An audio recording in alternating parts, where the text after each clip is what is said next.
Dessa vez vamos falar de algumas expressões, algumas terminações e início de palavras que podem modificar o sentido das palavras. Começamos então por prefixes and suffixes. O que é exatamente um prefixo e um sufixo? Basicamente é como no português, ou seja, trata-se de um tipo de afixo ou um conjunto de letras aí, tá? É uma sílaba que se coloca antes ou após a palavra e que ela vai fazer uma modificação em alguns aspectos dessa palavra. Então, é um afixo, um tipo de afixo, isso é um elemento que pode ser anexado à palavra, mais especificamente a base dela, para modificar o seu significado. Por exemplo, comfortable, uncomfortable. Então, eu acrescentei ali un. A palavra, na verdade, aqui neste caso, ficou igual, né? Comfortable, não alterou. Em alguns casos, há leves alterações. Different, indifferent. Friend, friendship.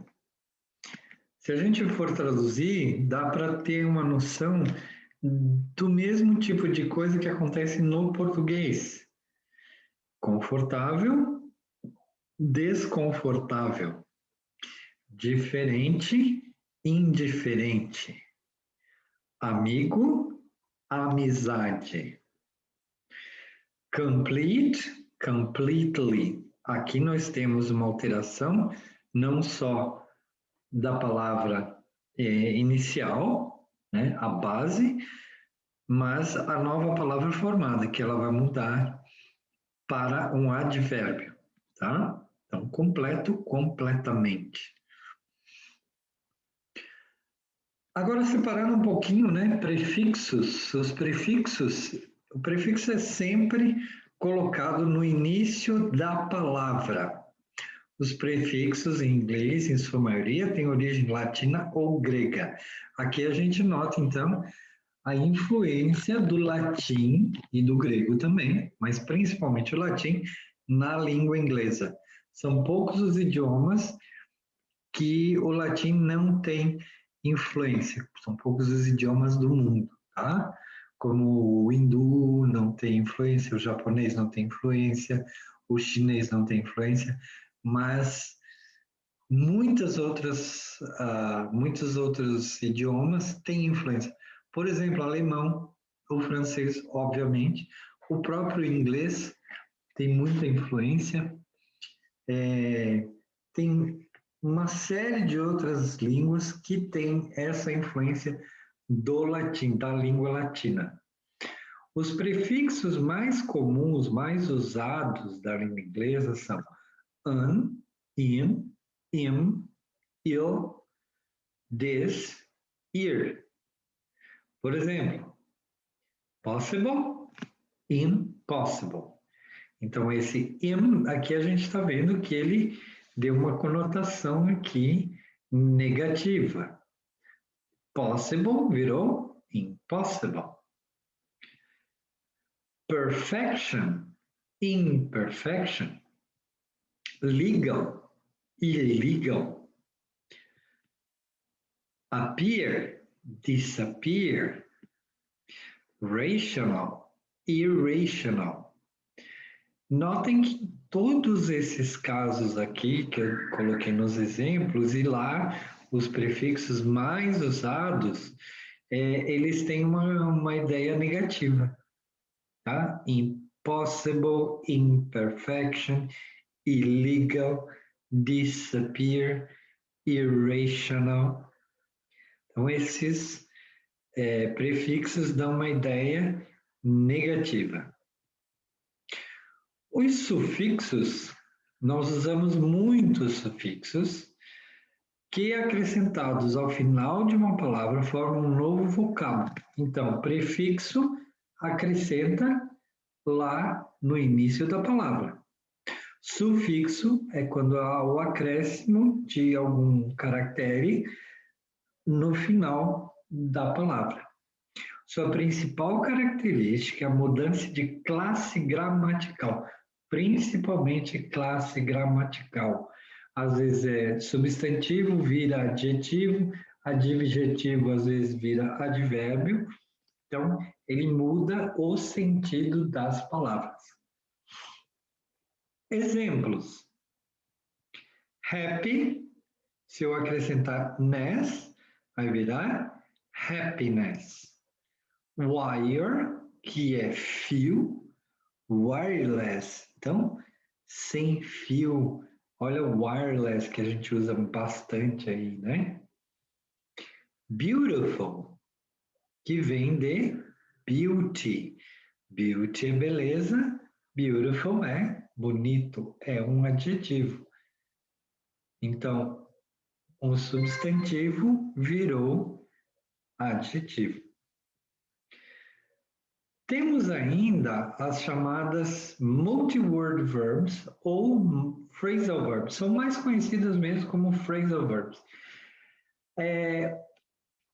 A gente vai falar nelas agora, mas é o seguinte, não existe uma forma de eu memorizar os phrasal verbs. Existem, inclusive, dicionários, olha só, que são específicos de phrasal verbs. Então, é um número muito grande para se tentar memorizar. O que a gente vai fazer ao longo aí dos nossos estudos é buscar alguns que são mais comuns, ou mesmo um entendimento de construção desses phrasal verbs, que pode ser traduzido como verbos frasais, um entendimento de como eles se formam para facilitar quando a gente se deparar com um deles, novo. Então, os multi-word verbs ou phrasal verbs são verbos que vêm acompanhados por preposições ou advérbios. Normalmente, são seguidos de preposições. Pode ser seguido por advérbios? Sim, com certeza, como a gente está vendo aqui. Mas, na maioria das vezes, eles são seguidos por preposições. Com o acréscimo de uma preposição e de um advérbio, o sentido do verbo original pode mudar completamente.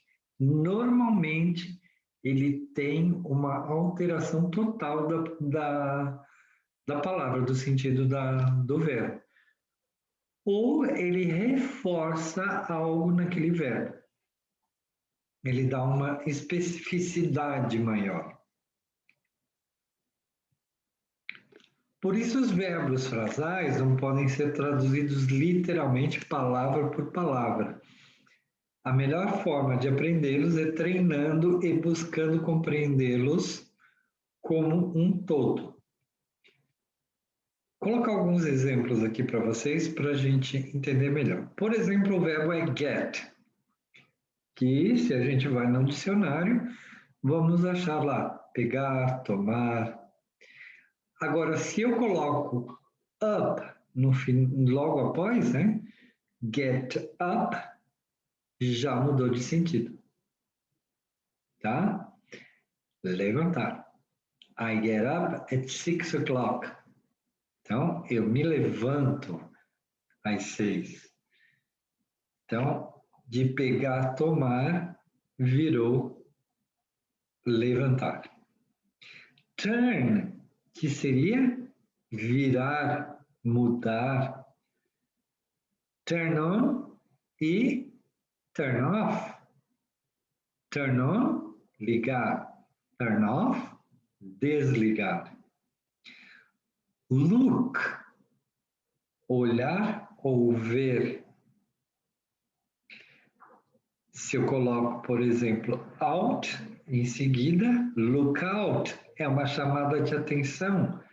Cuidado, tome cuidado, tá? Mudou o sentido. Bom, temos ainda os imperativos. Se eu digo ali, por exemplo, ó, turn on the TV, é imperativo. Por quê? Eu estou dando um comando. Get up, mesma coisa, eu estou dando um comando. Não necessariamente uma ordem, mas entende-se também como uma ordem. Look out, eu estou fazendo o quê? Chamando a atenção para a pessoa. Então, o imperativo ou imperativo é usado para dar ordens, instruções, fazer pedidos e até mesmo aconselhar alguém. É uma forma verbal utilizada diariamente que muita gente acaba não conhecendo ou não se dá conta. O mais legal do imperativo na língua inglesa é que não há alterações para falar com uma ou mais pessoas. A gente sabe aí que o plural, muitas vezes no inglês, a gente não usa, né? Não como no português. O plural não muda nada nesse caso. Alguns exemplos. Help me.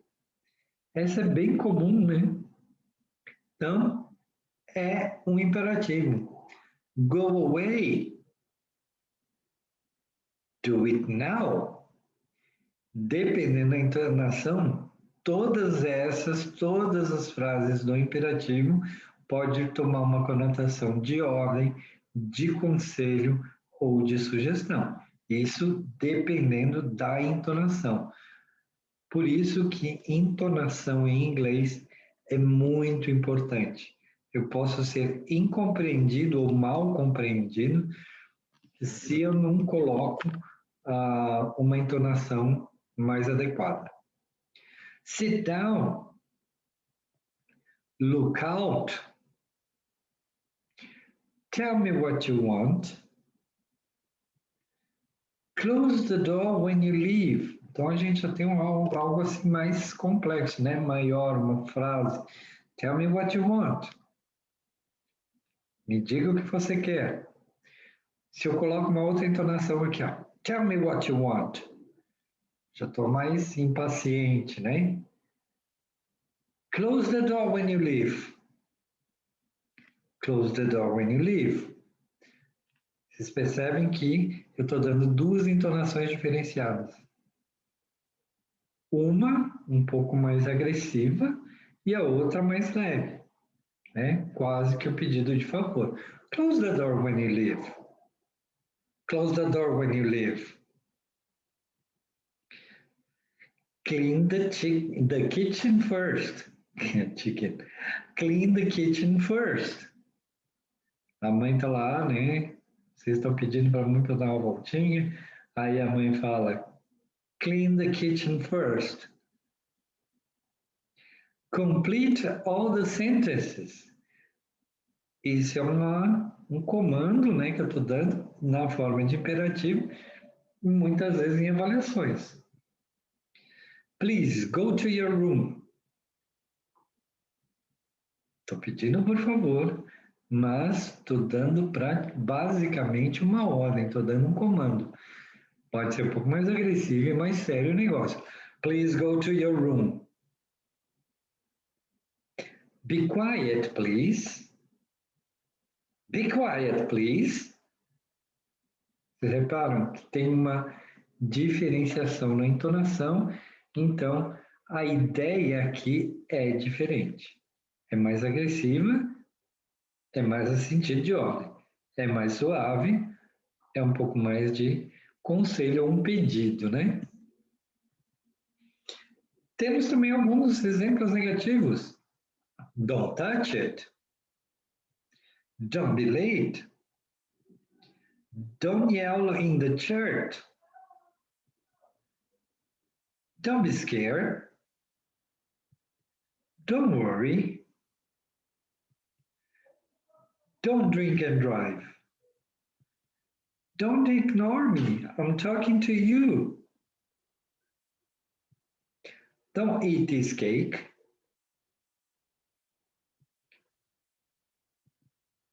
Então, com relação a imperativos, phrasal verbs, prefixos e sufixos, era isso que a gente tinha.